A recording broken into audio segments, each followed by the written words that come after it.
Hi friends, இன்றைக்கி சென்னா masala restaurant ஸ்டைலில் எப்படி செய்கிறதுன்னு பார்க்கலாமா? முதல்ல ஒரு 150 கிராம் வெள்ளை கொண்டக்கடலையை நல்லா 3 ஹவர்ஸ் ஊற வைங்க. இப்போ ஒரு கடாயில் ஒரு 400 ml தண்ணியை கொதிக்க விட்டு அதில் இந்த ஊற வச்ச கொண்டக்கடலையை போடுங்க. இப்போ அதில் தேவையான அளவு கொஞ்சம் உப்பு போட்டு நல்லா கலந்துட்டு ஒரு மூடி போட்டு 1/2 hour வேக விடுங்க. 1/2 hour கழித்து மூடியை திறந்து இந்த கடலையை நல்லா கலரிட்டு ஒரு கடலையை எடுத்து இப்படி நசுக்கி பாருங்கள். இந்த மாதிரி நல்லா வெந்திருக்கணும். இப்போ அடுப்பை ஆஃப் பண்ணிவிட்டு இந்த வெந்த கடலையை ஒரு தட்டில் ட்ரான்ஸ்ஃபர் பண்ணுங்கள். ஒரு கடாயில் சூடு பண்ணிவிட்டு 3 ஸ்பூன் எண்ணெயை ஊற்றுங்க.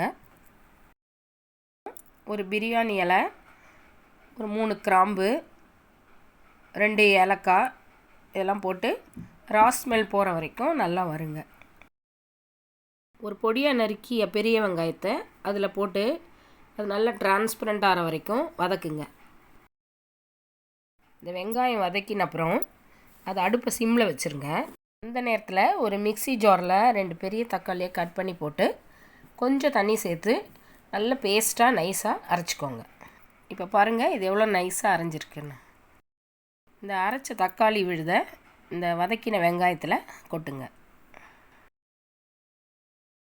அப்புறம் அதை நல்லா சேர்த்து கலருங்க.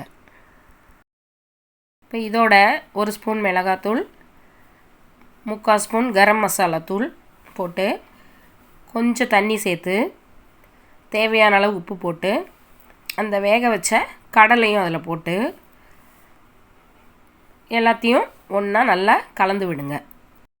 அதை ஒரு மூடி போட்டு 5 நிமிஷம் கொதிக்க விடுங்க. 5 நிமிஷம் கழித்து மூடியை தரங்க.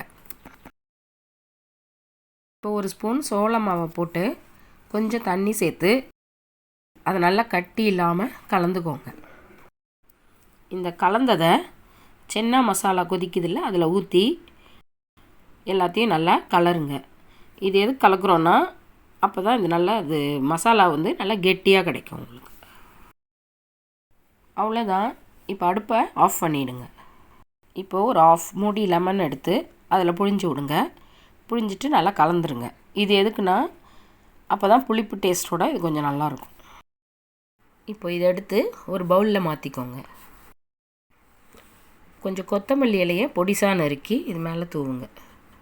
அவ்வளோதான், டேஸ்ட்டான சென்னா மசாலா ரெடி.